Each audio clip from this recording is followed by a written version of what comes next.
자, 요거 이제 오늘 해야 될 내용이 아까 얘기했듯이 인터페이스 먼저 설명할 건데, 일단 설명부터 하고 간단히 설명하고 레빗 화면으로 볼게. 여기 인터페이스 요 화면은 뭐냐면은 그 레빗이 오토데스크 제품들이 도움말이 생각보다 잘 돼 있어. 그러니까 이제 그 물음표 화면 맨 위에 물음표 딱 누르면 도움말 있어서 도움말에 대한 내용들을 잘 보면 되는데, 단지 아쉬운 거는 뭐냐면은 이 번역이 조금 잘못되어 있다 보니까 이해하기가 조금 난해한 경우가 있긴 하지만 열심히 적어놨어요, 열심히 사실은.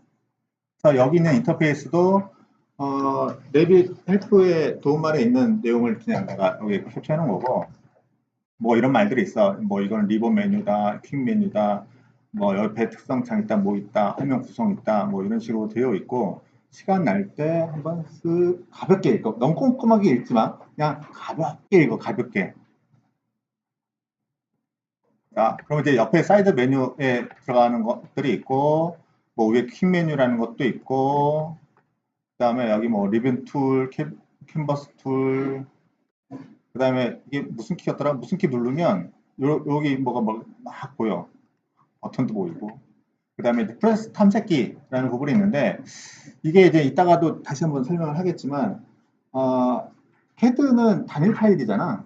그러다 보니까 그럴 일가 없는데, 그것도 이제 좀 높은 버전에 그런 게 있는데, 레빗 같은 경우는 하나의 건물 안에서 여러 가지 뷰들을 보거든. 내가 저번 시간에 이제 레빗 기능 설명해 줄 때, 빔툴 중에 레빗은 모델을 작업하고 거기 안에서 평면도를 보는 카메라가 있는 거거든. 인면을 보는 카메라가 있는 거야. 그러니까 기존의 다른 프로그램들은 슬라이딩을 해서 그 부분을 추출해서 보는 개념이었다면, 빔툴 같은 경우는 그 위치에 카메라를 두고서 보다 보니까 카메라가 될 때마다 만들어질 때마다 여기 프레스 탐색기라는 부분에 생겨 이렇게 1층 평면도, 2층 평면도. 그 카메라의 이름이 이렇게 보면 돼. 근데 평면도라는 의미가 우리가 이제 뭐 수평 투영해서 보는 건데, 해당되는 층에 대해서 수평 투영해서 보는 건데, 그런 것들을 그냥 이름을 이렇게 붙여놓은 거일 뿐이야. 우리 건축에서 얘기하는 것들로. 그래서 뭐 천장은 위로 보는 걸 거고, 뭐 그런 식으로 이게 다 카메라라고 보면 돼. 뭐 그런 식으로 이제 프로젝트 탐색기를 형태로 관리를 해야 되는 메뉴가 또 있고, 뭐 그런 것들 설명에 주르륵 있어. 쭉 있어. 가볍게 읽어 그냥. 내가 치면. 그 다음에 이제 도면 영역. 요 화면 부분이 도면 영역이야. 이게 이제 어떤 프레스 탐색기에 뭐 평면도 1, 평면도 2, 뭐 인면도 클릭하면 그 현재 작업할 수 있는 화면이 여기 이제 뜨는 형태가 되어 있는 거고, 뭔가를 선택하면 활성화되는 그림들이 이렇게 좀 나올 거고, 그런 거에 대한 요소 선택에 대한 내용들이 좀 있고, 뭐 진행바도 있어. 뭔가 처리할 때 이게 몇 프로 남다, 몇 프로 남다라는 식으로 이게 좌측 하단에 뭐 이런 게 떠. 이게 퍼센트 식으로 그런 것들이 있고, 뭐 옵션 막대도 있고, 뭐 뷰 조절하는 막대도 있고, 뭐 그다음에 특성창. 이 특성창이 또 하나 중요한데, 내가 이제 빔은 객체 기반 설계라는 얘기도 했어. 그리고 BIM의 약자인 그 인포메이션, I가 그 인포메이션이라고 얘기했잖아. 그 I가 모여 있는 실질적인 공간이 이 특성창이라고 보면 돼. 그 특성창에 그 정보들이 다 들어 있다고 보면 되고, 그 객체에 대한 정보를 확인을 하려면 특성창을 봐야 되고, 여기서 모든 걸 조정할 수 있어. 그리고 이제 얘는 다들 패밀리 안에 유형 있고 하다 보니까 얘를 골라서 쓰는 개념이거든. 그러니까 우리 레고 할 때 레고 부품 하나씩 하나씩 골라서 내가 조합을 하잖아. 그러면은 어떤 부품을 꽂을까라 선택할 거냐에 대한 선택하는 리스트가 여기 있어 쭉. 근데 이것도 그냥 전체가 다 보이는 건 아니고, 내가 벽을 그리겠다라고 벽 메뉴를 클릭하면 벽에 대한 리스트가 뚝 뜨고, 그 다음에 뭐 창 하겠다 그럼 창에 대한 유형 리스트들이 또. 그래서 얘는 그 상황에 따라서 맞춰서 딱딱 떠주기 때문에, 이것도 잘 봐서 좀 해야 되는 부분이고, 그런 것도 있어. 그 다음에 이제 그 아까는 인스턴스 특성 창이라고 하는데, 걔를 또 깊게 들어가서 설정할 수 있는 창이 있어. 그게 이제 유형 특성이라고 하는데, 이것도 이따가 살짝 설명해 줄 거야. 이렇게 이제 세부적으로 더 설정하는 창이 하나 또 있어. 뭐 검색하는 것도 돼. 당연히 이제 객체 기반의 속성 정보가 있기 때문에 우리 인터넷에서 뭐 크롬이나 뭐 네이버나 그런 데서 검색하듯이 얘도 검색이 다 가능해. 정보 기반이니까. 그래서 여기 이제 검색이라는 부분에다가 타이핑을 치면 거기 뭐 트리 뭐 치면은 그거 들어간 라이브러리를 찾아주지. 자, 일단 여기는 그냥 참고해서 보면 되고, 자, 실질적인 진짜 도움이 되는 부분을 랩스를 보고 얘기를 하자. 자, 처음 실행을 시키면 이렇게 뜨는데 나는 뭔가 작업을 하던 게 있어가지고 이렇게 떠. 그래서 맨 위하고 밑에하고 둘로 나뉘는데 위에는 프로젝트, 그래서 실제 프로젝트 했던 것들이 최근 파일들이 이렇게 떠. 최근 파일들이.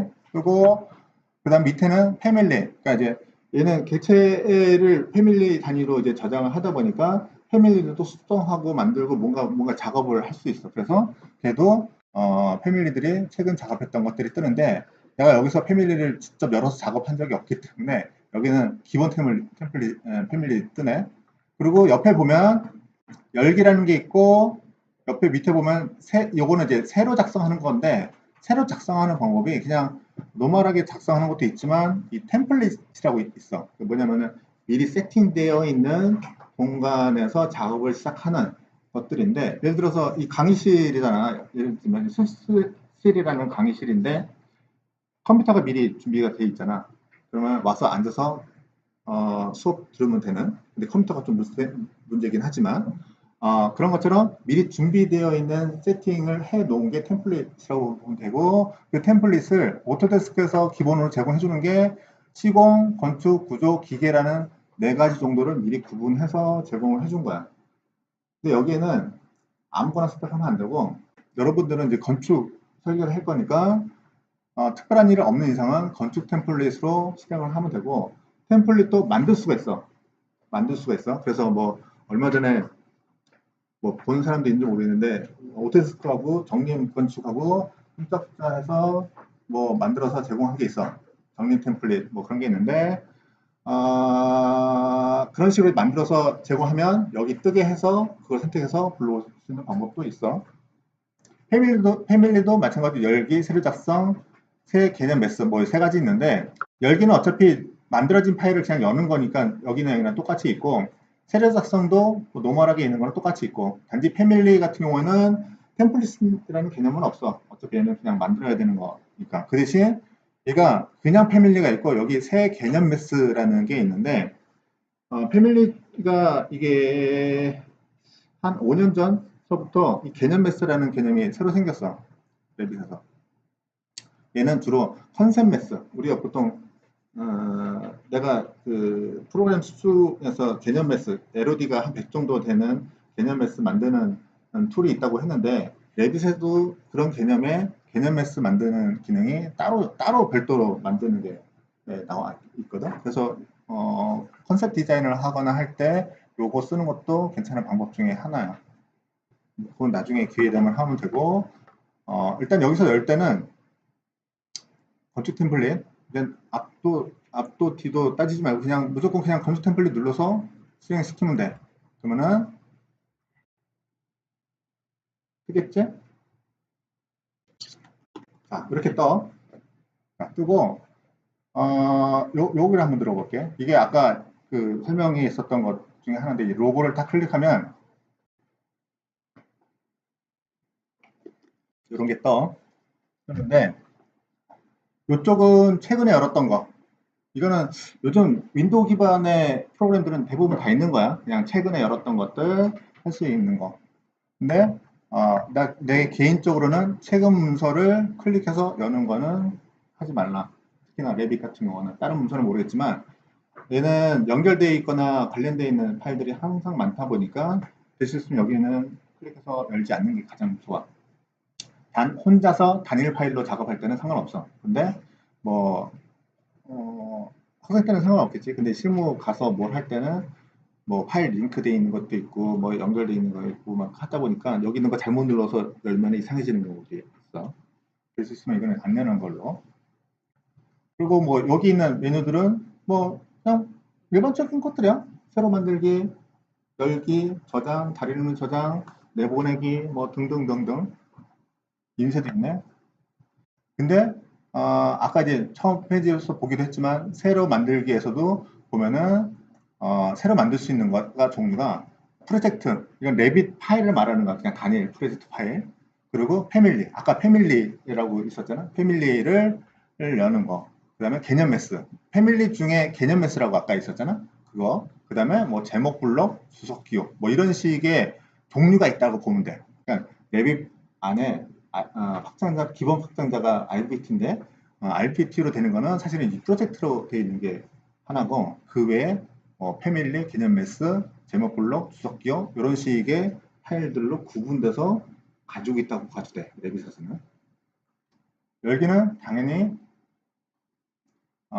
여는 거는 패밀리하고 프로젝트가 순수하게 레빗 파일로 여는 거고, 레빗 파일 유형을 엽니다. 이거 좀 이상 말이네. 그리고 요 밑에 있는 것들은 좀 다른 종류라고 보면 돼. 뭐냐면은 얘는 좀 그렇고, IFC 같은 경우는 그 국제 표준에서 빔이라는 거에 대한 규정을 정해놓은 포맷이 있어. IFC라고. 이게 이제 어떤 프로그램을 따로 작동한다기보다는 좀 규칙, 규정을 좀 정해놓은 경향이 좀 많아서 그 파일로 혹시 만들어진 게 있으면 여기서 열 수 있게 되어 있고, 그 다음에 샘플 파일만 디렉토리 또 만들어 놓은 게 있고, 그래. 저장은 그냥 하면 되고, 다른 이름 저장하기는 뭐 다르게 또 하는 게 있고, 내보내기가 좀 다양해. 뭐 캐드로, 당연히 캐드로도 내보낼 수가 있고, DWF는, 아이고, 나갈라. DWF 같은 경우는 디자인 리브라는 프로그램이 있어. 만약 내가 재작년에 여러분들 학생들하고 선배들하고 수업할 때는 PDF 안 쓰고 디자인 리뷰 DWF로 하는 걸로 했었거든. 지금 5학년인가? 그러네. 했어. 쟤도 PDF만큼 괜찮아.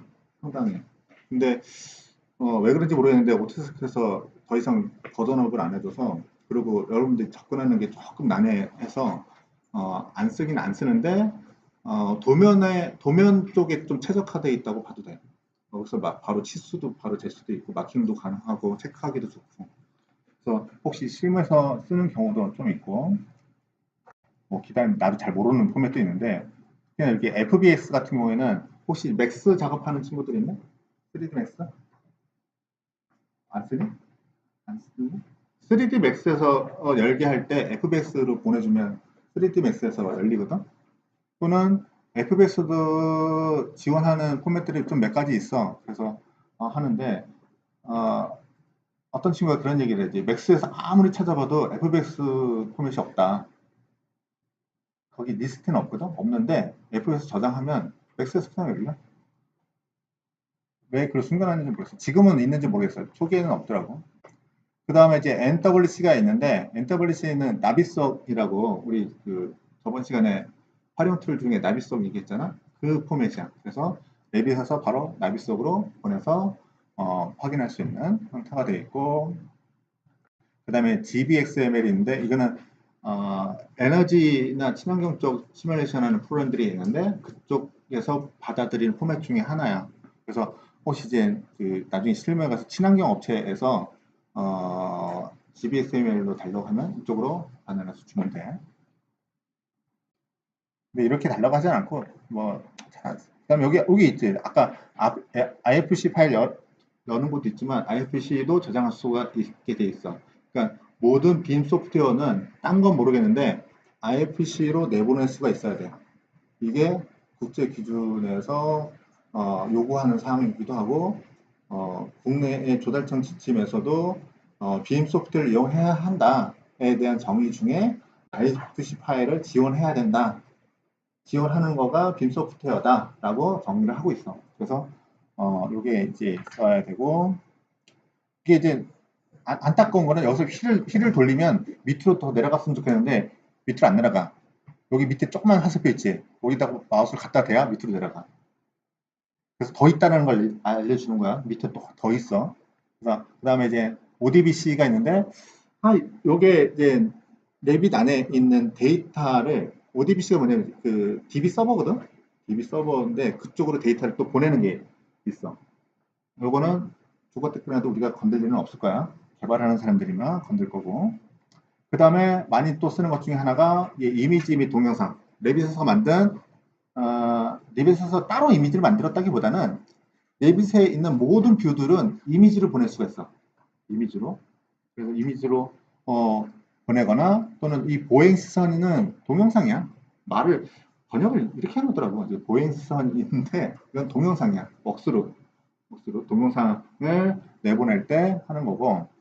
이거 같은 경우는 레빗에서 그 억수로라는 기능을 설정해서 작업을 해놓으면 그거대로 동영상이 나가. 이렇게 있고 이 보고서는 일람표라는 게 있어. 레빗에서 엑셀 마냥 이렇게 정보들을 다 추출해놓은 개념이 있는데 그거를 웹으로 내보내는 거야. 웹으로 내보내는데 아쉽게도 텍스트 파일로 나가. 엑셀로 나가주면 정말 고마운데 텍스트 파일로 나가는데 컴마 붙어서 나가거든. 그래서 텍스트 파일을 엑셀에서 다시 불러야 돼. 그런 불편한 점이 있어서 잘 찾아보면 엑셀로 바로 내보내주는 뭐 애드온 프로그램들도 있어. 그 다음에 옵션이 있고 몇 가지 세팅하는 것들이 있는데 다른 것들은 다 모르겠는데 특히나 이제 DWG나 여기 있지. DWG나 DGN, IFC. 자, DWG 캐드 파일 넘어갈 때는 캐드 같은 경우는 레이어가 있잖아. 그 레이어에 대한 체계를 어떤 식으로 내보낼 거냐에 대한 체계들을 여기서 설정할 수가 있어. 그 다음에 IFC도 마찬가지야. IFC도 어떤 규칙이라든가 체계를 적용하게 있고, DGN은 그 마이크로 스테이션이라고 캐드 같은 프로그램이 있어. 좀 토목 쪽에서 많이 쓰기도 하는데 영국에서는 아예 그걸로 많이 쓰기도 하고 그 포맷으로 설정하는 거야. 캐드랑 똑같아. 들어가 보면 두 개가 캐드랑 DJ랑 별반 차이 없어. 똑같아. 뭐 그런 식으로 있고 뭐 제품 없고 뭐 인증받고 뭐 하는 거고 게이시 이건 잘 모르겠어. 인쇄하는 거 뭐 인쇄하는 거 있고 닫기 있고 자 뭐 그런 내용이 있고 이 닫기 같은 경우는 현재 열려 있는 파일을 닫는 거야. 현재 열려 있는 파일. 지금도 자 지금 이게 안 줄어드네. 줄어들면 좋겠는데. 자 여기 현재 평면도가 열려 있거든. 보이네? 이게 1층 평면도가 열려 있는데 자, 1층 평면도 2층 평면도 하나 더 뜰게. 여기서 이 창을 닫으려면 사실 여기 클릭해서 촬영 창을 닫으면 되는데 현재 이게 프로젝트 1이라는 파일로 열려 있는 거거든. 이 파일을 닫으려면 이 파일만 닫으려면 닫기를 클릭하면 파일이 그냥 닫혀. 레빗은 그냥 떠 있고 레빗이라는 거 떠 있고 그래서 프로젝트를 이런 거 열고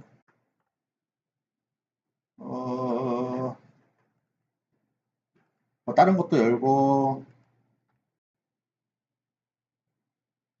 해서 보면 이건 창이 두 개가 아니라 파일이 두 개가 열려 있는 거다. 프로젝트 2라는 거고 프로젝트 3이라는 파일이 두 개가 열려 있는 거야. 그래서 여기에서 요 닫기라고 하면 현재 열려 있는 파일을 하나씩 닫는 거야. 파일을 하나 닫아보면 아까 파일 두 개, 프로젝트 2가 있었는데 프로젝트 2는 닫히고 3은 남는 거. 뭐 이런 내용이 있어.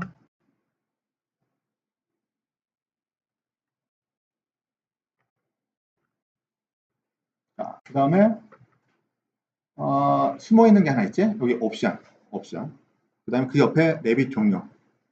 자, 레빗이라는 프로그램을 종료하려면 요걸 누르는 거야, 요걸. 아까 여기 요 닫기랑 요 종료랑은 두 개가 좀 달라. 분명히. 그래서 그 다음에 요 사이에 껴있는 옵션을 좀 들어가 보면 얘는 이렇게 있는데 창에 대한 설정을 좀 프로그램에 대한 기본 설정을 좀 하는 건데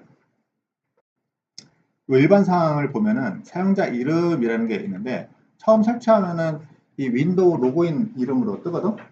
로그인 이름으로 뜨는데 요거는 그 얘기 있잖아. 이제 빔 툴들은 다중 작업을, 공동 작업을 해야 되다 보니까 누가 들어있는지 알아야 되거든.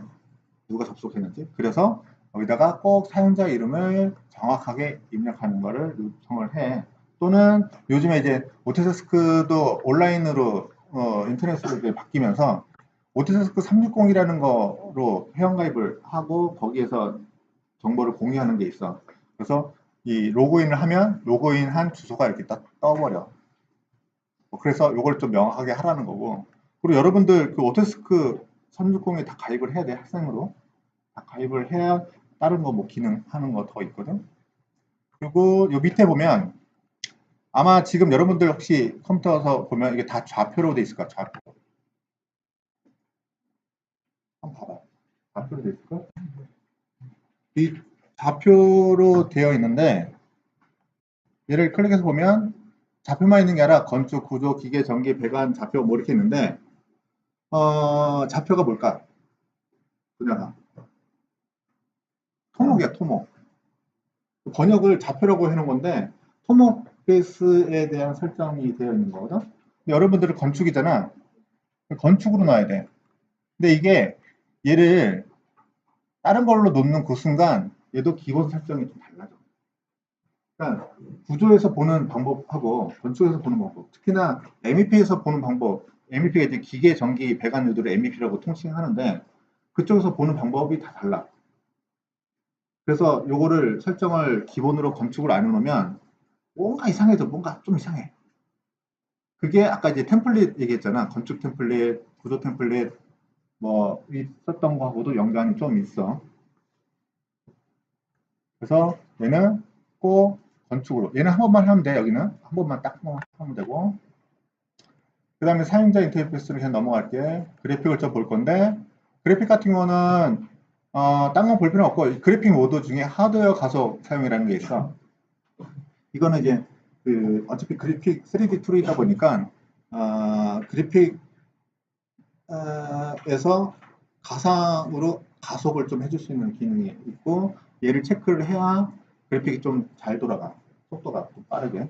근데 하다 보면 그래픽 카드랑 이 프로그램을 안 맞는 경우들이 있어. 그때는 화면이 막 찌그러지거나 깨지거나 뭐 이상한 막 현상이 나타날 거야. 그때는 이거 꺼도 돼. 조금 느릴 뿐이야. 근데 그래도 안 되는 경우가 있어. 그럼 컴퓨터가 문제야. 나한테 뭐라 하지 마. 그 다음에 이 색상 보면 배경이라는 게 있는데 흰색으로 돼 있거든. 오토캐드는 배경이 까만색이잖아. 그래서 까만 바탕을 좋아하는 사람들이 있어. 그래서 우리 흰색을 까만색으로 놓고 확인 누르고 확인 누르면 바탕이 까만색. 이거 되게 좋아하는 사람이 있어. 걔 중에 캐드 먼저 썼던 사람들은 그게 익숙해 있다 보니까 이걸 쓰는데 나는 하얀색이 좋아. 나는 하얀색이 좋아. 까만 배경은 오토캐드의 잠금물? 좀 오토캐드에서 배려놓은 것 중에 하나야. 뭐 그렇게 볼 수는 없고 개인 취향이 그래. 그렇게 하면 되고 나머지는 그냥 쭉 있다고 보면 되고 혹시 이제 기회가 되면 할지 모르겠지만 이제 렌더링 같은 경우도 이제 내가 렌더링 소스를 따로 만드는 경우들이 있거든. 매핑하는 소스들 혹시 매핑 해본 사람들은 알 수 있는데 그 이미지 매핑을 따로 내가 만들었을 경우에 그 디렉토리가 있으면 여기다가 추가해서 쓸 수도 있고 또는 이제 공유해 쓸 수도 있고 그런 설정들을 하게 돼 있어. 맞춤법 검사도 있네. 이건 왜 할까? 뭐 하여튼 그런 것들 몇 가지 좀 있어. 뭐 파일 위치들. 아까 우리 시공 건축 구조 기계 이 템플릿들 있잖아. 이 템플릿이 어디 있는지를 여기다가 지정을 할 수도 있고 또 추가할 수도 있고. 내가 새로운 템플릿을 만들었어. 그럼 여기다가 추가해 놓으면 돼. 뭐 그런 식의 것들. 여기는 될 수 있으면 건들지 마. 그냥 기본으로 쓰자고 일단은. 고급지게 더 하고 싶으면 따라와. 내가 알려줄게. 그래서 꼭 해야 될 거는 사용자 이름, 이 건축 분야. 사실 이거야. 그래픽 가속은 뭐 해도 되고 안 해도 되고 하니까. 더 중요한 건 사실 이거야. 건축 분야로 노라는 거. 이거 하나. 딱. 뭐만 하면 돼. 자, 이제 화면 설명을 좀 해줄게. 내가 이제 여러분을 잘 보이라고 좀 크게 해놔가지고 메뉴들이 좀 찌그러지긴 했는데, 요 첫 번째 위에, 요거가 뭐냐면은, 뭔지 보려면, 이렇게 돼 있어. 신속 접근 도구 막대. 이게 한글로 번역하니까 신속 접근 도구 막대인 거고, 아마 영문으로는 퀵 메뉴 뭐 그렇게 써 있을까? 퀵 메뉴. 이게 뭐냐면은, 어, 자, 이 밑에 게, 사실 밑에 있는 게 이게 리본 메뉴야. 리본 메뉴가 윈도우 방식으로 들어오면서 리본 메뉴라는 게 들어왔고, 모든 프로그램들이 웬만하면 다 리본 메뉴야. 그, 워드도 그렇고, 엑셀도 그렇고, 다 이 리본 메뉴인데, 리본 메뉴의 특성이 뭐냐면은, 사용자가 뭘 할지에 대한 거를 미리 예측은 아니고, 그 다음 행동에 대한 메뉴를 바꿔줘. 그래서 지금 상태에서 내가 뭔가를 하나 클릭하잖아, 이를? 그 메뉴가 바뀌어? 그러면 얘 갖고 뭐 하라고?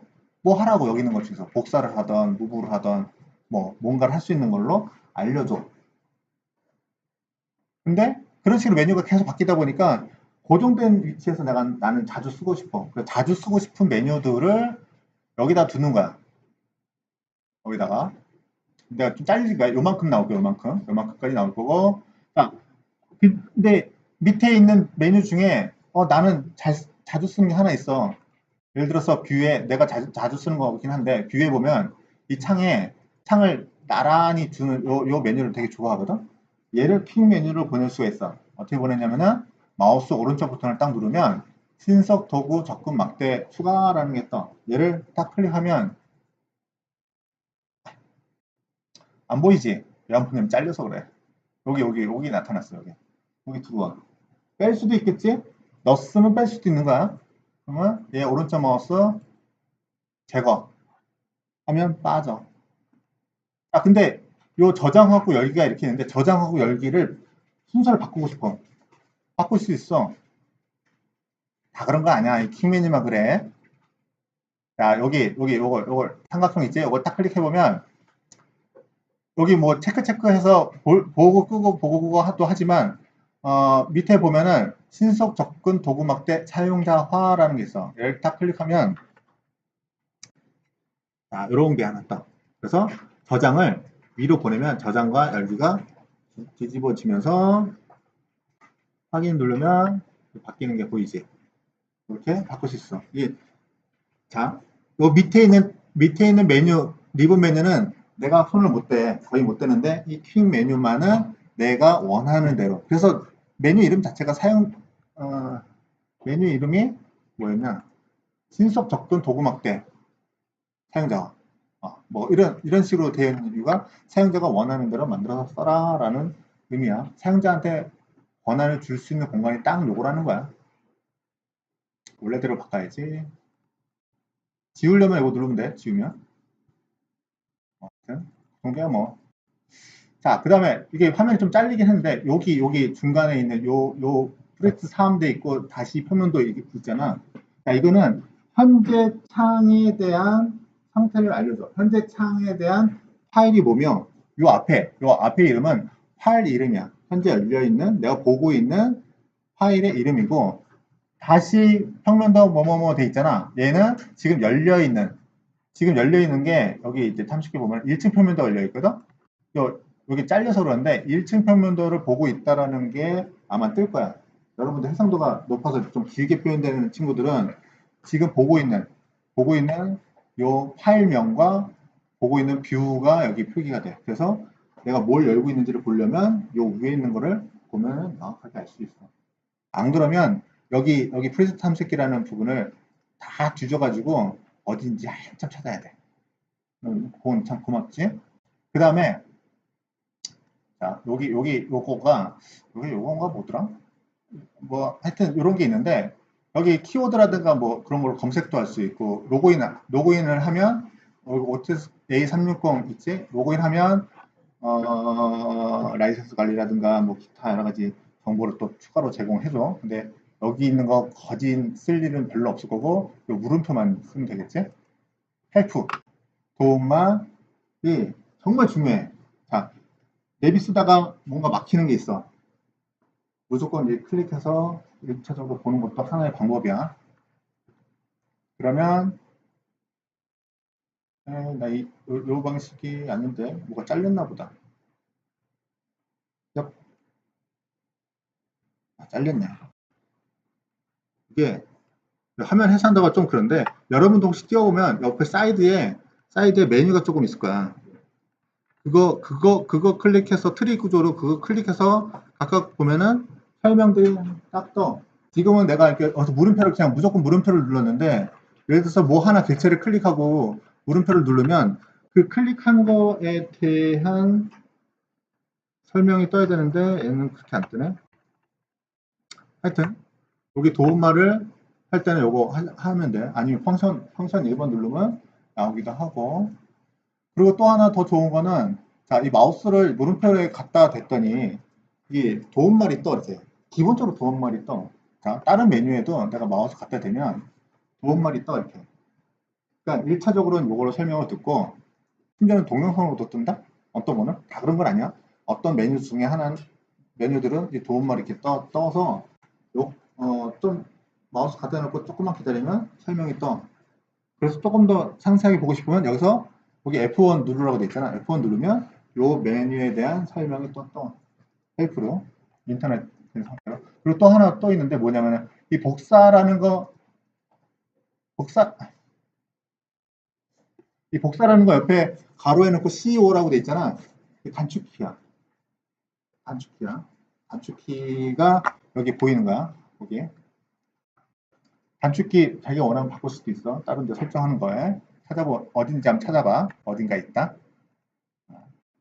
자, 그런 거고. 자, 요거는 리본 메뉴인데, 리본 메뉴에 대한 거는 조금 다시 설명해 줄게요. 여기가 리본 메뉴라는 걸로 일단 알고 있고, 요 밑에 중간에 요 약간 띠가 비어 있는데, 이렇게 약간 벌려놨지? 그냥 좁히지? 화면도 좁은데? 여기는 뭐냐면은 옵션이 들어가는 공간이야. 예를 들어서, 건축에 내가 벽을 딱 클릭했어. 그러면, 자, 벽에 대한 옵션 창이 여기 쭉 떠. 여기서 뭔가 내가 설정을 바꾸거나 할 수 있어. 그릴 때. 고르는 거지, 그냥. 그리고 지금 내가 벽 그리는 명령어 들어와 있는데, 이 벽을 다 그렸으면 빠져나와야 되잖아. 빠져나오는 방법은 ESK를 두 번 눌러주면 돼. 한 번 누르면 작성하던 게 취소가 되고, 한 번 더 눌러야 완벽하게 빠져나와. 그래서 보통 그냥 기본적으로 그냥 두 번 더블 클릭해야 돼. 아니면 마우스 오른쪽 버튼에서 취소 눌러주면 돼, 취소. 근데 이제 뭐 키보드랑 같이 쓰면은 ESK가 가장 편하겠지. ESK는 만국 공통이다. 모든 게 다 취소니까. 자, 그리고 옆에 창이 두 개가 있는데 좀 떼놓고 볼까? 이 창들은 이렇게 움직여. 여기 뭐가 설정이 좀 안 맞네.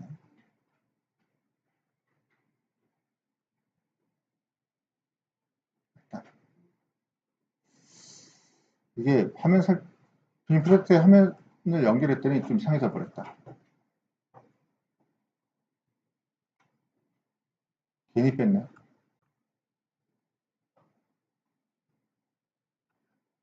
자, 안 되겠다. 잠깐만.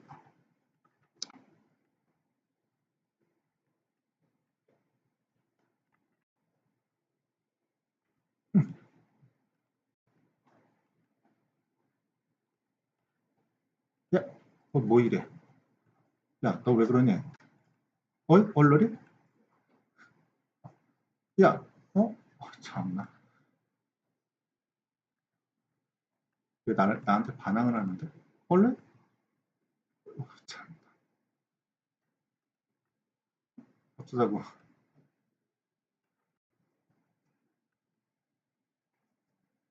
늘려야겠네. 자, 그 특성창을 그냥 얘기해 줄게. 자, 여기 특성창이 있는데, 아까 얘기했던 것처럼 뭐 어떤 객체를 딱 그리고 나서 그리는 중에도 특성창에 대한 정보가 보이기도 하지만, 객체를 클릭하면 그 객체를 클릭한 거에 대한 정보들이 여기에 보여줘. 이거는 어떻게 해도 비슷하게 있어. 그냥 선 클릭하면 선에 대한 정보들, 뭐 레이어라든가 색상이라든가 좌표라든가 그런 거 쭉 표현해 주는데 빔도 똑같이 있어. 근데 여기 있는 것들은 이 형상하고도 관련이 있다 보니까 얘는 객체 특성, 인스턴스 특성이라고 얘기를 해. 근데 여기는 건 고유한 특성이야. 근데 빔은 패밀리라는 게 쓰고 패밀리를 유형으로 이렇게 관리를 하는데 여기 유형 편집이라는 걸 딱 클릭하면 창이 또 하나 뜨는데 유형 특성이라는 게 하나 있어. 자, 특성 창이 두 개야. 인스턴스 특성이 창이 하나 있고 유형 특성 창이 하나 있어. 두 개가 뭐가 차이가 있냐면은 유형 특성 창은 말 그대로 유형이야. 타입. 이 지금 뭘 선택했냐면은 외벽, 스틸, 스탠드, 벽돌, 벽이라는 벽체의 종류에 대한 속성 정보들이 들어있는 거야. 그래서 얘는 안 뜨네. 얘는 형상을 만들기 위한 정보가 없어. 그러니까 벽체에 대한 높이, 벽체에 대한 면적, 그런 것들이 없어.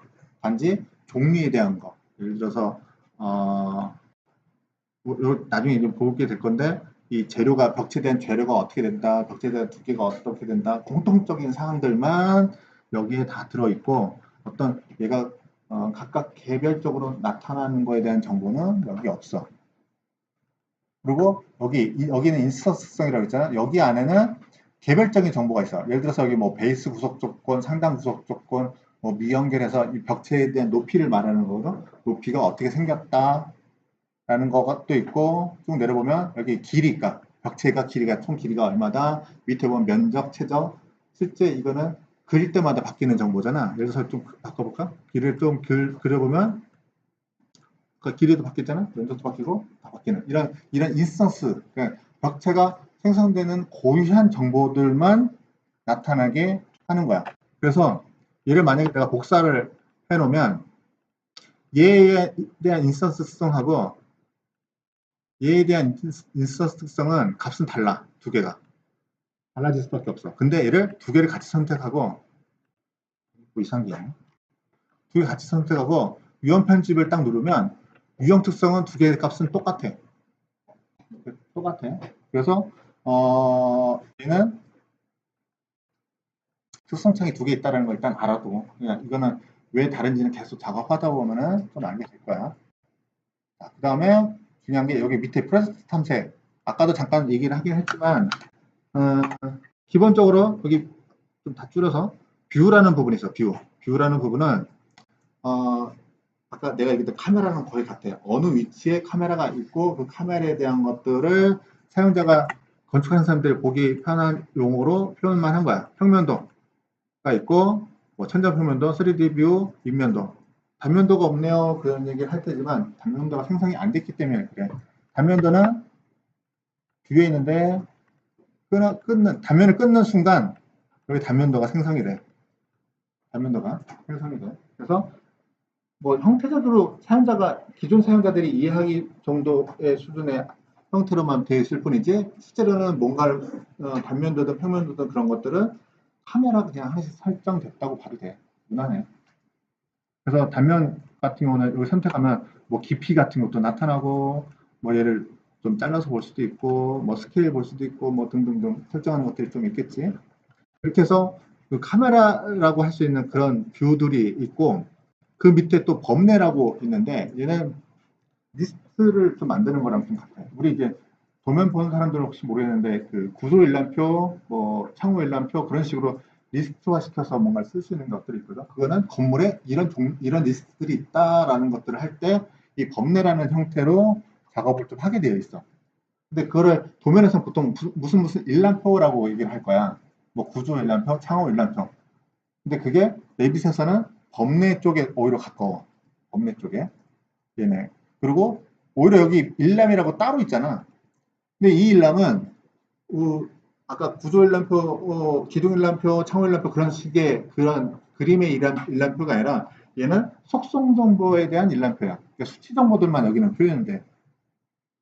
지금 아무것도 없어서 뭐 뜰 건 없는데 그래서 여기 문 일람표가 있으니까 문을 한번 몇 개 달아볼게.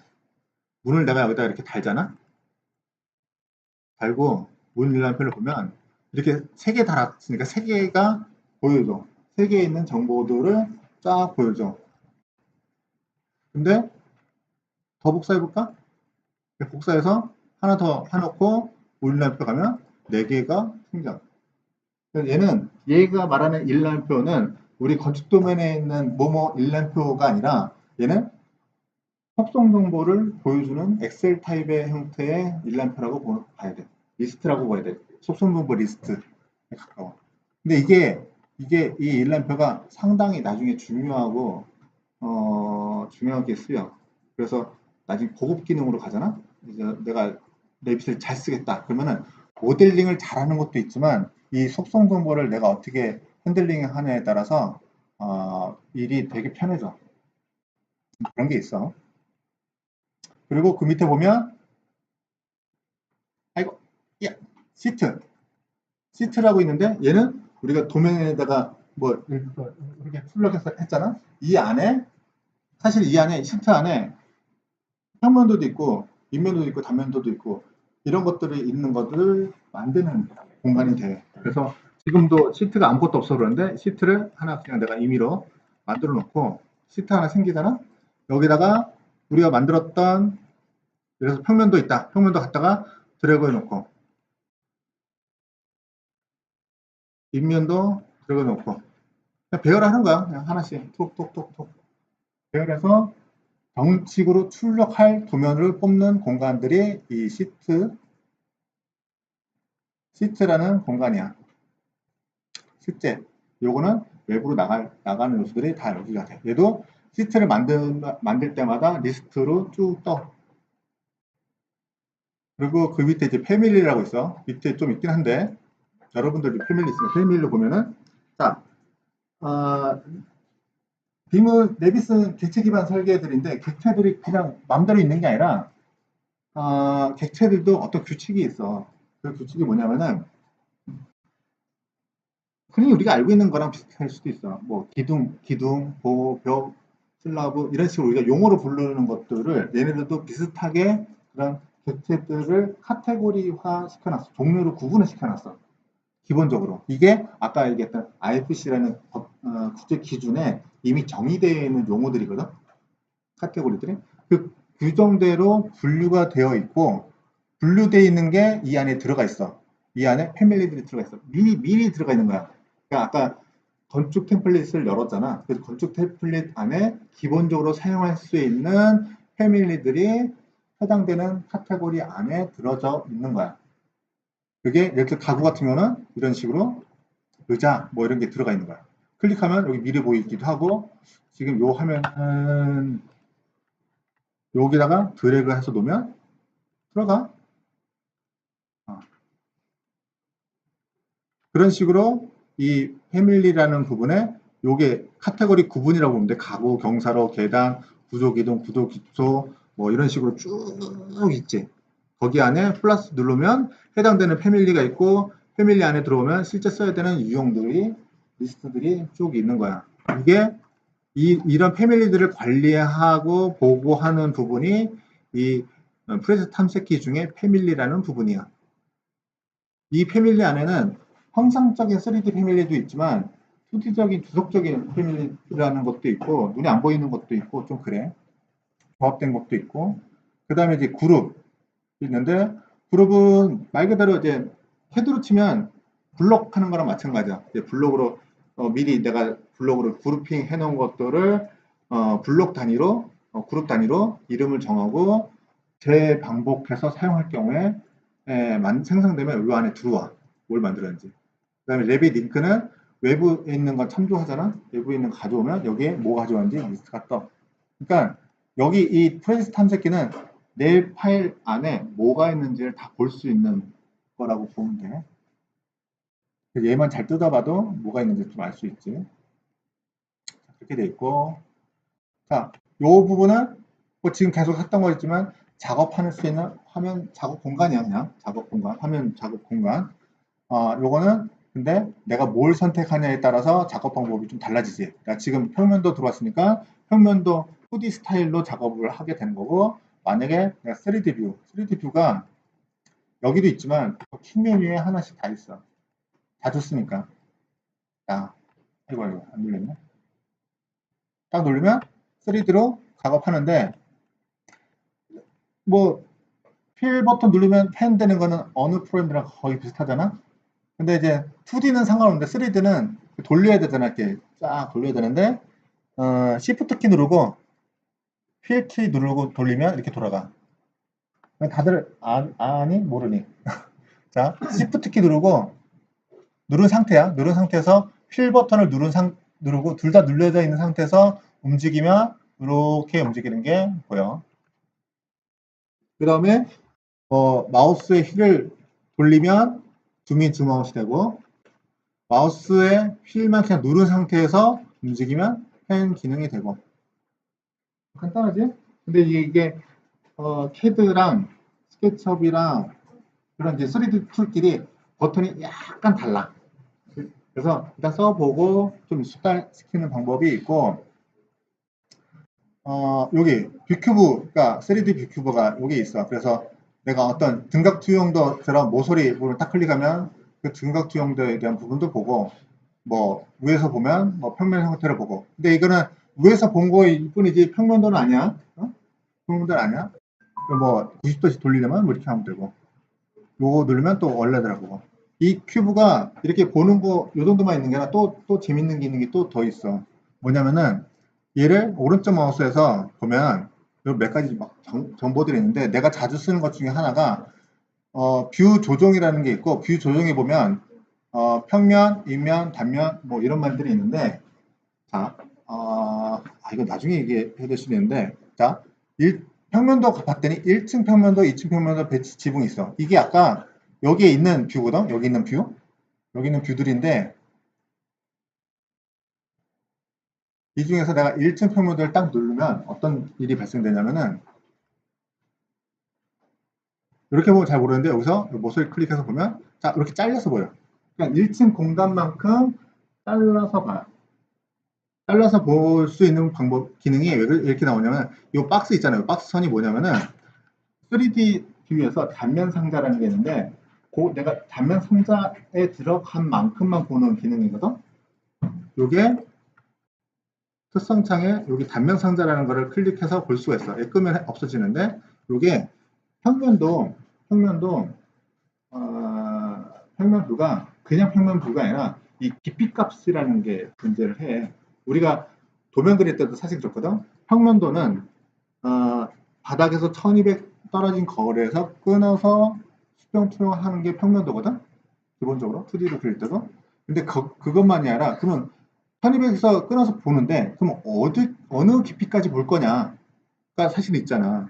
그래서 그 깊이에 대한 거, 그 다음 위에도 내가 이제 깊이 값을 조정하는 것들이 평면도에 있거든. 나중에 볼 거긴 하지만 그거가 세팅되어 있는 값을 읽어들여서 3D에서 이 단면 상자를 만들어서 보여주는 기능들이 좀 있어.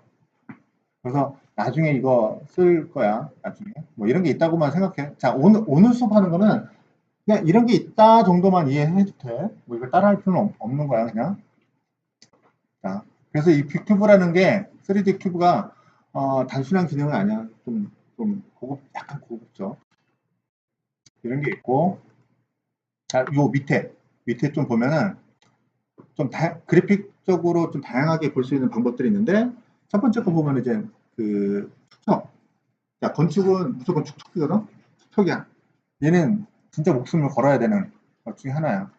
딱 클릭해 보면 자, 미리 설정되어 있는 축척들이 있고 그 축척으로 내가 바꿔주면 바뀐 거야. 바뀐 거야. 화면 변화가 치면 바꾼 게 바뀐 거야. 얘를 어디서 확인할 수 있다면은 사실은 시트에 넣어보면 알아. 시트에다가. 여기 있는 걸 이걸로 볼까? 자, 이게 1층 평면도인데 1층 평면도가 100분의 1이잖아.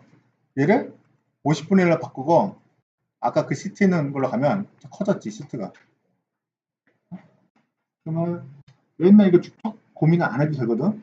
거기서 만들어 준 대로. 그러니까 그 축척은 뭐냐면은 이 축척은 도면에 갔을 때 보여지는 축척을 얘기를 하는 거야. 근데 작업 공간은 상관없지. 캐드도 그렇잖아. 캐드도 작업 공간은 축척 고민하고 그냥 열심히 그려. 그 다음에 고민해야 될 게 A3에 들어갔을 꽉 차게 들어갔을 때 축척이 얼마 될지를 막 계산하고 뭐 해야 되는 그런 과정들이 좀 있지. 그래서 얘는 이 축척은 단지 도면에 얹었을 때 보여주는 크기에 대한 걸 얘기를 하는 거야. 만약에 뭐 30분의 1 하고 싶은데 없다. 사용자 들어가면 돼. 사용자 들어가 보면 임의로 내가 축척 값을 타이핑해서 쓸 수가 있어. 그리고 옆에 또 조그만 네모 있는데 이거는 낮은, 중간, 높음이 있는데 랩이 객체 기반 설계다 보니까 이 상세 수준을 낮은 상세, 중간 상세, 요 상세를 안에 한 번에 기억을 해서 볼 수가 있어. 왜냐면은 자, 벽체잖아. 벽체를 딱 보고 자, 이거를 중간으로 된 낮음을 딱 놓으면 안에 있는 거 사라지지. 그러니까 낮음은 넉하게 쓰니까 굳이 안에 해치 표현이 없다라고 생각하는 거야. 중간에 다시 가면 해치 패턴이 있는 거야. 그 다음에 상세로 가면 높으로 가면 어떤 일이 벌어질까? 변화가 없어. 이 벽은 낮은가 중간 정도에 대한 것만 미리 기록이 되어 있어서 그것만 컨트롤 하게 돼 있어. 예를 들어서 그런 것도 있어. MEP 뭐 우리가 그럴 일은 없을 텐데 MEP 도면을 혹시 받았어. 그 중에 파이프 도면을 받았어. 파이프로 그려져 있는데 파이프가 없어. 안 보여. 그런 경우가 있거든. 왜 그러냐면은 뭐 보여줄까? 이게 파이프가 잘 그려질지 모르겠는데 지금 여기서 안 그려지는 이유는 높이가 달라서 그래. 3D로 봐야 될 거야. 3D로. 얘도 꺼야 됩니다.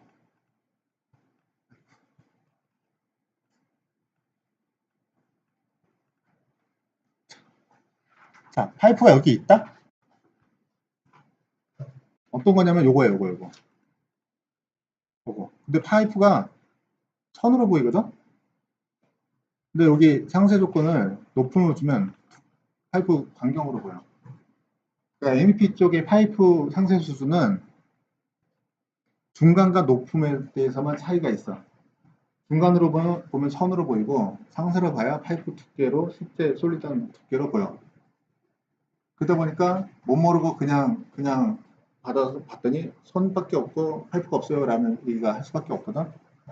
근데 이게 설정이 되는 거야. 이게 철골도 그래. 철골도 중간으로 누르면 선으로 보이고 높은 거 가야 실제 철골 모양이 보여. 뭐 그런 것들이 있어. 그래서 이런 낮은, 중간, 높음으로 상세 수준을 조정하고 표현할 수 있는 것들이 있어. 그래서 나 같은 경우는 별다른 일 없으면 그냥 중간에다 또 그냥 무조건 중간이 가장 못해도 중간이 가장 좋잖아. 중간 가는 게. 그래서 중간이 딱 좋아. MEP나 이런 거 특성 때문에 어쩔 수 없을 때는 그때 가서 상세하고, 근데 건축에서는 건축만 할 때는 특별히 뭐 할 일은 없으니까 굳이 할 필요 없어. 그래서 중간을 놓고, 그 다음에 그 옆이 비주얼 스타일인데 이거는 테드에도 있어. 와이어프레임, 히든, 뭐 그 다음에 음영 처리, 색상 일치, 그 다음에 없는 거가 캐드에는 없는 거가 사실적인 건데, 이거는 스케치업에 혹시 스케치업 써본 사람들, 안 써본 사람들 있네? 맞네. 스케치업 기능에 보면은 그냥 표면에다가 매핑을 그냥 딱딱딱 하거든? 그럼 이게 실사 렌더링이 아닌데 그 패턴에 대한 모양이 그냥 사진 찍은 이미지가 그대로 보이는 것들이 있는데 그런 것처럼 보이는 게 이 사실적인 거야. 그래서 한번 볼까? 내가 이게 벽이 시커먼 벽이라서 그렇긴 한데 조독이 있을 텐데. 보이니? 그 화면, 이게 보이니? 벽돌 사진 이미지가 매핑돼서 그래. 이게 빔프레스터 써서 그렇긴 한데 이런 식으로 실제 사진을 매핑해서 보는 스타일이 이 사실적인 거야. 사실적인 거. 그 다음에 그 밑에가 레이 트레이싱이라는 게 있는데 이것도 옛날에는 없었는데 이제 한 몇 년 전부터 들어온 건데 좀 됐지. 렌더링 하는 거야. 이 화면상에서 그냥 렌더링을 해버려. 렌더링을 해버려. 하지마 근데. 하지마. 이거 하는 순간 컴퓨터 서버린다. 특히나 여기 있는 컴퓨터들은 다 사양이 휘져가지고 서버려. 그래서 기본적인 거는 은선. 자, 나랑 작업할 때는 무조건 은선만 쓰면 돼. 거의 없어. 그 다음에 혹시 필요하면 색상 일치. 딱 요 은선, 색상 엣지 요 두 가지에서 왔다 갔다 할 거야. 경우에 따라서는 와이어프레임이랑 딴 걸 볼 수도 있는데 나랑 작업할 때는 기본적인 거는 무조건 은선이야. 나는 설계를 하고 싶은 거지 그래픽을 하고 싶은 게 아니거든. 그래서 히든만 하면 돼. 은선으로. 근데 이제 색상 일치를 하는 경우가 음영이나 색상 일치를 하는 경우가 혹가다 있어. 뭐 투명한 창을 보고 싶은데 창이 잘 안 보이는 경우들이 있거든. 뭐 그런 거 등등. 그리고 렌더링을 혹시 하게 될 경우에는 사실적인 거 가지고 렌더링 매핑이 제대로 입혔는지를 보는 것 정도? 그 정도일 거야. 그 정도 되고, 그 다음에 태양 경로 끄기라고 돼 있는데 태양 경로라는 게 있는데 어,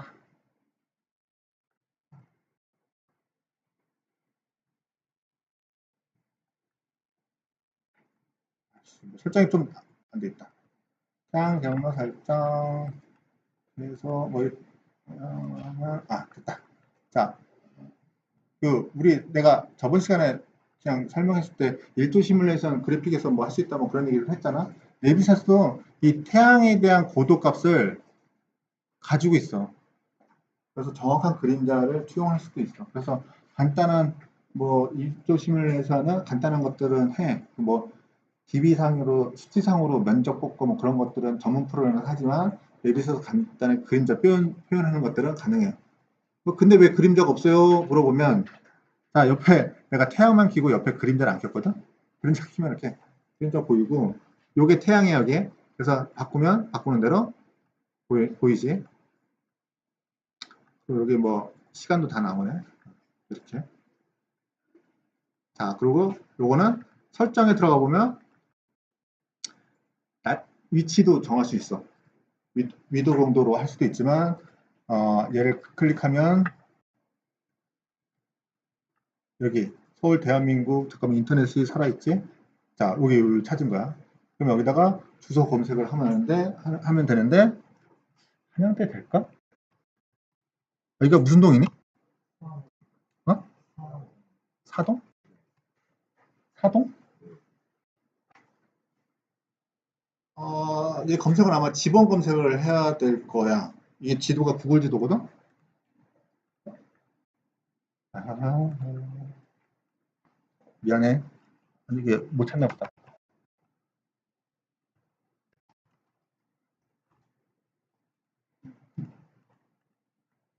번지도 써야 되나?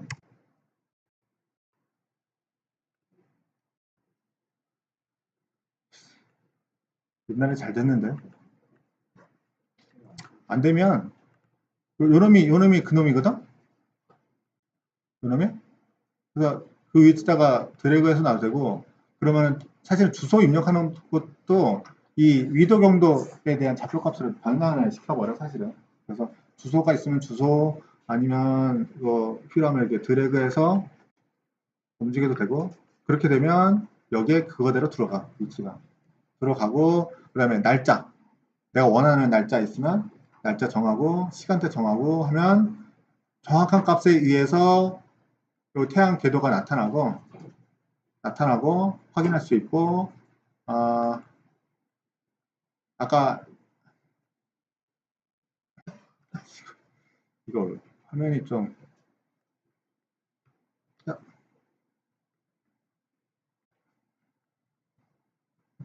왜 이래? 자, 뭐 그런 걸로 해서 세팅을 할 수가 있어. 그 다음에 옆에 보면은 렌더링 주전자 모양으로 되어 있는 게 맥소다머 주전자 모양일 거야. 그래서 렌더링 할 수 있는 대화창이 뜨고 기본적으로 렌더링 할 수 있는 것들이 있는데 이건 렌더링 할 때 알려줄게. 그 다음에 그 옆에 태양 꺼야 되겠다. 그림자도. 작업할 때는 태양이랑 그림자 안 켜는 게 좋아. 이게 로드가 많이 걸리니까. 그 다음에 옆에 있는 게 그 뷰 자르기가 있고 뷰 자르기 영역 표시가 있는데 이게 뭐냐면은 내가 보고자 하는 부분 영역을 나타내 주는 거야. 이 박스를 펴가지고. 근데 박스에서 이 부분을 가렸는데 작업하다 보면 이 부분을 보고 싶잖아. 그러면 옆에 있는 거. 옆에 있는 게 뷰 자르기 자르지 않은 뭐 그런 게 있는데 클릭해 보면 뷰 보는 박스는 이렇게 돼 있지만 그 박스 바깥에까지도 보게 하는 아이콘이 있어. 이런 게 필요하고, 그 다음에 옆에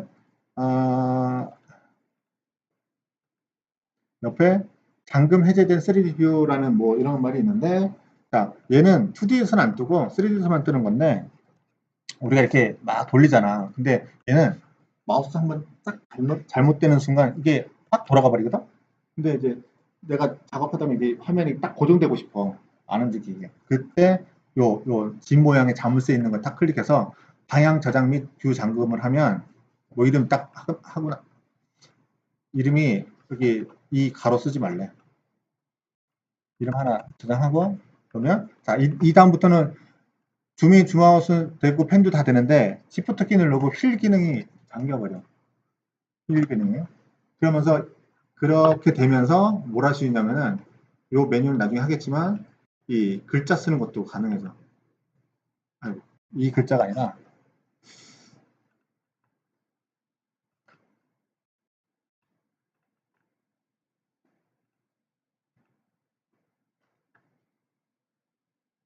뭐가 화면이 쏟아졌다.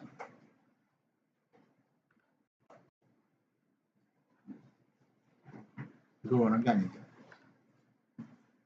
화면에다 글자 써도 돼. 근데 글자가 너무 작지? 이게 가능해지는데 이게 만약에 잠금을 해제하고 나면 글자가 돌아가잖아. 이렇게 글자가 돌아가 버리잖아. 그럼 글자가 돌아가 버리면 이상하게 되나. 내가 열심히 다 표기했는데. 그래서 고정시켜 놓고 글자 같은 걸 쓰라는 얘기야. 그리고 3D 치수도 쓸 수가 있거든. 3D 치수도 이렇게 해서 내가 뭐 치수 표현할 수 있는데 얘도 돌아가 버리면 좀 이상하잖아. 그래서 고정시켜 놓고 하라는 의미야. 고정시켜 놓고. 그러면 안 움직이겠지? 뭐 그런 의미가 있고, 그 다음에 옆에 안경 모양이 있어. 이거는 안경 모양은 자주 쓰거든? 뭐냐면은 CAD에서 쓸 때 레이어 이렇게 얼리거나 이렇게 잠그는 것들 있잖아. 잠깐 안 보이게 하는 거, 레이어들. 그거랑 비슷한 건데, 얘는 임시적인 거야, 임시적인 거. 딱 안경 객체를 여기서 의자를 클릭하고 의자를 숨길 거다. 의자를 딱 클릭하고 안경을 클릭한 다음에 보면은 자, 요소 숨기기 분리, 카테고리 숨기기 분리기 뭐 이렇게 되어 있거든. 만약에 요소 숨기기를 하면 이 의자만 숨겨져.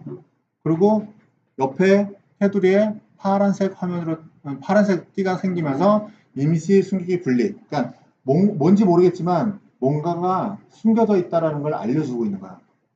근데 이 숨긴 거는 실제로 숨긴 게 아니라서 만약에 이거를 출력을 보내거나 하잖아? 나와. 숨긴 것도 나와. 자, 여기 밑에 임시 숨기기 분리 재설정 누르면 다시 나타나. 다시 나타나고. 자, 이 문을 내가 잠가버렸구나.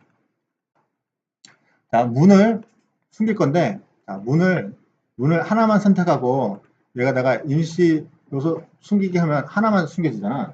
하나만. 근데 문이 한 개가 아니라 문 전체를 다 숨기고 싶어. 그럴 때는 문을 다 선택해서 하면 되는데, 일일이 선택할 수 없잖아. 그때는 문을 하나 선택을 하고, 안경 요거 누르고, 요소 숨기기가 아니라 카테고리 숨기기를 하면 문들이 다 숨겨져. 자, 카테고리라는 용어가 뭐냐면은 아까 나 패밀리 거 얘기할 때 패밀리들이 그냥 있는 게 아니라 종류별로 구분이 되어 있는데 그 종류에 대한 것들을 카테고리라고 얘기를 해. 카테고리로 구분되어 있어. 얘네가. 그래서 문이라는 카테고리가 있거든. 그러면 문이라는 거에 대한 카테고리를 다 숨겨버리는 거야. 그 종류들을 다.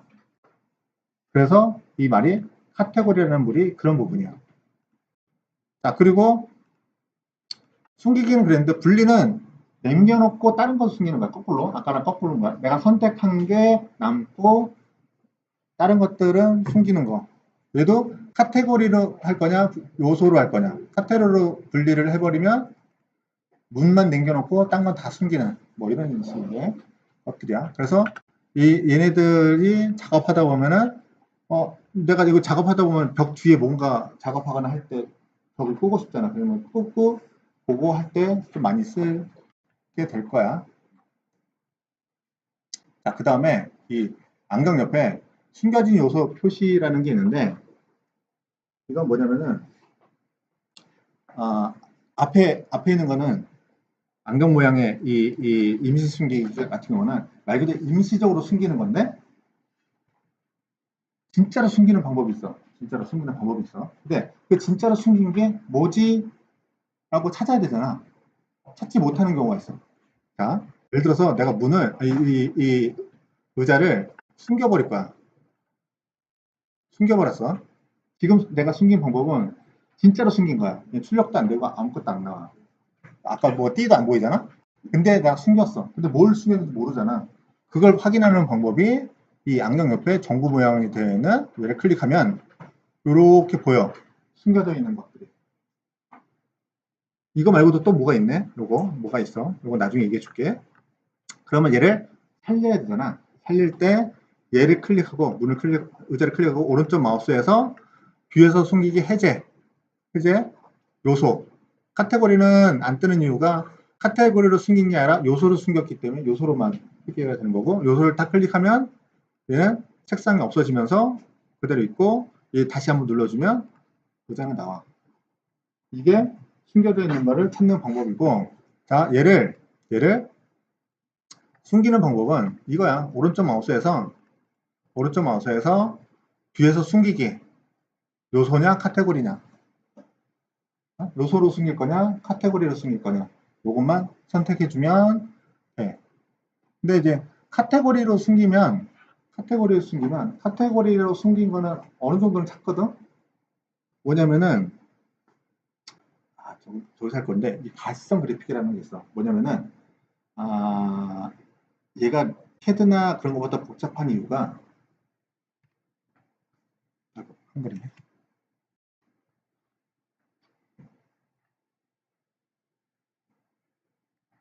요것 때문에 그래. 이 가시성 설정하는 게 있어. 이게 설정하는 게 모델, 주소, 해석, 가져오기, 필터 뭐 이런 것들이 잔뜩 있는데, 여기 있는 것들이 카테고리들이라고 보면 돼. 종류도 되게 많거든. 이런 것들을 어떻게 돼? 레이어처럼 껐다 켰다 내가 필요 없는 거는 끄고 필요 없는 거 켜고, 껐다 켰다만 있는 게 아니라 뭐 보여주는 상태에 대한 거, 그런 뭐 선 패턴에 대한 거, 색상에 대한 거 다 여기서 컨트롤 하거든. 근데 이게 한 번만 하면 되는 게 아니라 뷰마다 해야 돼. 화면 뷰마다. 그러니까 이게 까다로워지는 거야. 근데 이거를, 너 영문판이지? 자, 영문판으로 너 영어 잘하냐? 너 이거 한번 켜봐. VB에서 켜봐. 아니, 이거 다 이해하냐? 용어들? 자, 이런 문제가 있거든? 그러니까 이 용어들을, 영어를 좀 하는 친구들도 영어로 딱 보면 얘가 뭐지? 딱 눈에 잘 안 들어온대. 그러다 보니까 얘를 뭘 켜고 뭘 켜야 될지 몰라서 이것 때문에 사람들이 상당히 힘들어해. 나도 사실은 그것 때문에 힘들었고. 근데 이제 한글판이 딱 되면서 대충 이제 알겠더라고. 그래서 아까 이제 가구를 우리가 껐잖아. 카테고리를 껐잖아. 자, 위에 보면 가구가 있어. 가구. 여기 있다. 가구가 꺼져 있어. 카테고리로 숨겨버리면, 카테고리에 숨겼다는 얘기는 여기 있는 걸 껐다라는 거랑 똑같거든. 그래서 여기서 이거를 키면, 가구를 키면, 키고 여기서 확인하고 나가면 가구가 나타나. 근데 얘가 내가 숨기는 거를 카테고리가 아니라 요소로 숨기면 아까 가시성 그래픽이라고 이제 고유 위침이 나오는데, 여기서 아까 가구를 보면 가구는 켜져 있는데 왜 안 보이지? 이걸 못 찾는 거야. 이게 진짜 못 찾는 거야, 이게. 그래서 필요한 게 이거예요, 이거. 숨겨진 요소 표시. 얘를 클릭하면 얘는 카테고리라고 숨긴 것도 찾지만 일단은 화면에 숨겨져 있는 거 다 찾는 거야. 요소든 카테고리든 상관없이. 그래서 이거 보고서 클릭해서 살리면 되는 거야. 확인하고 다시 한번 누르면 돌아가는 거지. 이렇게. 그래서 이 두 가지는 잘 쓰면 좋아. 잘 쓰면. 근데 여기 이제 숨겨진 요소 표시 같은 경우는 내가 작업했을 때는 굳이 그렇게 많이 쓰지는 않을 거야. 근데 딴 사람들 거 받아서 쓰거나 받아서 할 때 얘가 뭘 지웠는지 뭘 숨겼는지 내가 얘 마음을 모르잖아. 그러면 이제 요걸 딱 클릭해서 아 이런 거 숨겨놨구나. 어? 알 수가 있지. 욕했는지 욕한 거 욕해놓고 지울 수도 있어. 찾아서 너 왜 욕해라고 찾을 수도 있고 뭐 등등. 그다음에 뒤에는 뭐 굳이 중요하진 않으니까 뭐 상관없고 요까지만 이제 확실히 보면 되고. 자 대충 설명했어. 사실 제일 중요한 게 여기 요 리뷰 메뉴들이 있거든. 아 요거는 잠깐 쉬었다 할까? 지친다. 여기까지 일단 얘기하고 좀 쉬었다가 하자.